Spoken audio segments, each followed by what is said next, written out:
30,000ದಿಂದ 3 ಲಕ್ಷದವರೆಗೆ ಇಂಡಿವಿಜುವಲ್ ಸಾಲವರೆಗೆ ಕೊಡ್ತೀವಿ. ತೀರಾ ಅವಶ್ಯಕತೆ ಇದ್ರೆ 6 ಲಕ್ಷದವರೆಗೂ ಕೂಡ ಕೊಡ್ತೀವಿ.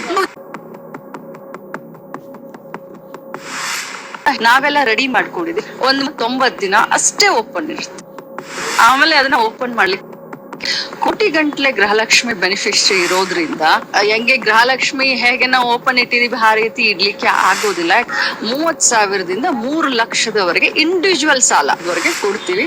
ತೀರಾ ಅವಶ್ಯಕತೆ ಇದ್ರೆ 6 ಲಕ್ಷದವರೆಗೂ ಕೂಡ ಕೊಡ್ತೀವಿ. ಸರ್ ನಮಸ್ತೆ, ನಾನು ವಿಶ್ವವಾಹಿನಿ ನ್ಯೂಸ್ ಚಾನೆಲ್ ಇಂದ ಮಾಗಡಿಯಿಂದ ಮಾತಾಡ್ತಾ ಇರೋದು. ಹೇಳಿ ಮೇಡಮ್. ಸರ್, ಈಗ ಇದು ಸೋಷಿಯಲ್ ಮೀಡಿಯಾದಲ್ಲೆಲ್ಲ ಸ್ವಲ್ಪ ವೈರಲ್ ಆಗಿದೆ. ಗೃಹಲಕ್ಷ್ಮಿಯಿಂದ 3 ಲಕ್ಷ ಲೋನು, 6 ಲಕ್ಷ ಲೋನ್ ಸುಳ್ಳು ಮೇಡಮ್. ಅವೆಲ್ಲ ಸುಳ್ಳ ಸರ್? 3 ಲಕ್ಷ ಯಾವ್ದು ಇನ್ನು ಲೋನ್ ಬರ್ತಾ ಇಲ್ಲ ಮೇಡಮ್ ಗೃಹಲಕ್ಷ್ಮಿಯಿಂದ. ಇಲ್ಲ ಮೇಡಮ್, ಆ ರೀತಿದ್ ಯಾವ್ದು ಇನ್ನು ಬಂದಿಲ್ಲ. ಓಕೆ. ಏನಂತ ಬಂದಿದೆ ಮೇಡಮ್? ಸರ್ ಅದೇ ಈಗ ಒಂದು 2 hours ಇಂದ ಅದೆಲ್ಲ ಆಕ್ಟಿವ್ ಆಗುತ್ತೆ ಲೋನ್ಸ್ದು. 3 ಲಕ್ಷ ಲೋನು ಇನ್ನ ಅಂದ್ರೆ 30,000ದಿಂದ 3 ಲಕ್ಷ ಲೋನ್ ತಗೊಬಹುದು. ಮೇಡಮ್ ಅದು ಗೃಹಲಕ್ಷ್ಮಿ ಸೊಸೈಟಿ ಅಂತ ಮಾಡಿದಾರೆ. ಯಾವ್ದು ಸರ್? ಗೃಹಲಕ್ಷ್ಮಿ ಸೊಸೈಟಿ ಅಂತ. ಬಟ್ ಅದು ಇನ್ನೂ ರಿಜಿಸ್ಟ್ರೇಷನ್ ಆಗಿ ಇನ್ನು ಬೋರ್ಡ್ ಏನ್ ಆಗಿಲ್ಲ. ಡೈರೆಕ್ಟರ್ ಅಧ್ಯಕ್ಷರು ಎಲ್ಲ. ಅಂದ್ರೆ ನಿಮ್ಗೆ ಅಧಿಕೃತವಾಗಿ ಯಾವ್ದು ಮಾಹಿತಿ ಇಲ್ಲ ಅದು ಇನ್ನು ಸೆಟಪ್ ಆಗಿಲ್ಲ. ಆ ರೀತಿ ಮಾಡ್ಬೇಕು ಅಂತ ಒಂದು ಗೃಹಲಕ್ಷ್ಮಿ ಸೊಸೈಟಿ ಅಂತ ಮಾಡಿದ್ರು. ಬಟ್ ಇನ್ನು ಇಂಪ್ಲಿಮೆಂಟ್ ಆಗಿಲ್ಲ. ಇನ್ನೂ ಆಗಿಲ್ಲ. ಅದಕ್ಕಿನ್ನ ಎಷ್ಟು ದಿನ ಆಗ್ಬೋದು ಸರ್? ಮೇಡಮ್ ಅದು ಹೇಳಕ್ ಆಗಲ್ಲ ಮೇಡಮ್, ಅದು ಯಾವಾಗ ಆಗುತ್ತೆ ಅಂತ ನಾವು ಹೇಳಕ್ಕೆ ಬರಲ್ಲ. ನಾವು ಅದಾದಾಗ ಹೇಳ್ಬೋದು.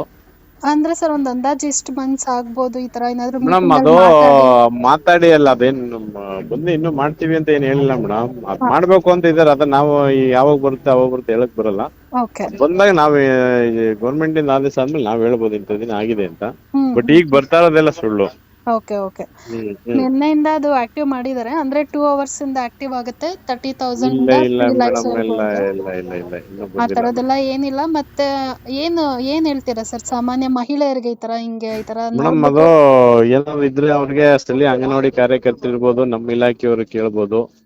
ಏನಾರ ಹಿಂಗ್ ಡೌಟ್ ನೀವು ಕೇಳ್ತಾ ಇದೀರಲ್ವಾ, ಕೇಳ್ಬೋದು.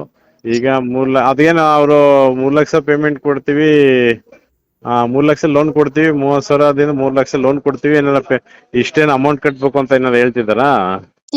ಆತರ ಏನು ಗೊತ್ತಿಲ್ಲ. ಬಟ್ ವೆಬ್ಸೈಟ್ ಅಲ್ಲಿ ಹೋಗಿ ಚೆಕ್ ಮಾಡಿ, ಅಪ್ಲಿಕೇಶನ್ ಇರುತ್ತೆ, ಅದ್ ಅಪ್ಲಿಕೇಶನ್ ಫಿಲ್ ಮಾಡಿ ಅಂತ ಅಂದ್ಬಿಟ್ಟು ಕೊಡ್ತಾ ಇದಾರೆ ಮೇಡಮ್. ಇಲ್ಲ ಅದು ನಮ್ಗೇನು ಆದೇಶ ಬಂದ್ರೆ ನಾವು ತಿಳಿಸ್ಬೋದು ಮೇಡಮ್. ಸರ್, ಈಗ ಹಳ್ಳಿಯಲ್ಲಿರುವಂತ ಮಹಿಳೆಯರಿಗೆ ಏನಾದ್ರೂ ಇದ್ರ ಬಗ್ಗೆ ಡೌಟ್ ಇತ್ತು ಅಂದ್ರೆ ಸ್ಥಳೀಯವಾಗಿ ಅಂಗನವಾಡಿ ಕೇಂದ್ರ ತಿಳ್ಬೋದು. ಇಲ್ಲ ನಮ್ ನಂಬರ್ ಕೊಟ್ಟಿದೀವಿ, ಎಲ್ಲಾ ಕಡೆ ಇದೆ, ಮಾಡ್ಬೋದು. ಮತ್ತೆ ಇವ್ರಿದ್ದಾರೆ ಮೇಡಮ್, ಗ್ಯಾರಂಟಿ ಯೋಜನೆಯ ಅಧ್ಯಕ್ಷರು ಸದಸ್ಯರುಗಳು, ಅವ್ರನ್ನ ಕೇಳ್ಬೋದು. ಬಿಳಿಯಪ್ಪ ಅಂತ ಇದಾರೆ, ಕೇಳ್ಬೋದು. ಅವ್ರನ್ನ ಸಂಪರ್ಕಿಸಿದ್ರೆ ಹಂಗೇನಾದ್ರು ಅರ್ಜಿ ಇದ್ರೆ ಕೊಡಿದ್ರೆ ನಾವೇ ಕೊಡ್ಬೇಕು. ಇಲ್ಲ ಆನ್ಲೈನ್ ಅಲ್ಲಿ ಏನೋ ಇದ್ರೆ ನಾವೇ ಹೇಳ್ಬೇಕು. ಇಲಾಖೆಗೆ ಮಾಹಿತಿಯಿಂದಾನೆ ಅವ್ರಿಗೆ ಮಾಹಿತಿ. ಸೋಷಿಯಲ್ ಮೀಡಿಯಾದಲ್ಲಿ ಬರ್ತಾ ಇರೋದೆಲ್ಲ ಯಾರು ಮೇಡಮ್, ಸೋಷಿಯಲ್ ಮೀಡಿಯಾದಲ್ಲಿ ಗೃಹಲಕ್ಷ್ಮಿ ಅಮೌಂಟ್ ಬಂದಿಲ್ಲ ಅಂತ ಹೇಳ್ತಾರೆ, ಮತ್ತೆ ಲೋನ್ ಅಂತ ಹೇಳ್ತಾರೆ. ಗೃಹಲಕ್ಷ್ಮಿ ಅಮೌಂಟ್ ನಾವು ಅಪ್ ಟು ಜೂನ್ ಗಂಟು ಹಾಕಿದೀವಿ. ಅಮೌಂಟ್ ಬಂದಿಲ್ಲ 4 ತಿಂಗಳು 5 ತಿಂಗಳು ಅಂತಾರೆ. ಅವೆಲ್ಲ ಸುಮ್ನೆ ಯಾರೋ ಹೇಳೋದು ಹೆಂಗ್ ಇದ್ ಮಾಡ್ಬೇಕಾಗುತ್ತೆ ಮೇಡಮ್. ಏನೋ ಇದು ಇಲ್ಲಿ ಸಂಬಂಧಪಟ್ಟ ಇಲಾಖೆಯವ್ರು ಕೇಳಿದ್ರೆ ಹೇಳ್ಬೋದು. Okay sir. Thank you sir ಇಷ್ಟೊತ್ತು ಮಾತಾಡೋದಕ್ಕೆ. ಖಂಡಿತ ಮೇಡಮ್.